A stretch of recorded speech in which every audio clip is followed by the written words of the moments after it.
First day of school, my teacher said, "Why don't you draw a picture for your parents?"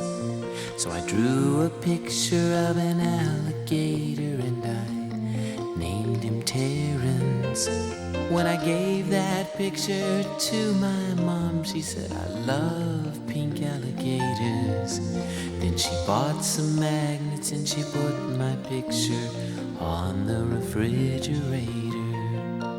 And she said she put it there so that everyone would see how much she liked my picture and how proud she is of me. Now when the teacher asks me why a drawing takes so long, I say, 'cause it's a refrigerator picture for my mom. Refrigerator picture for my mom.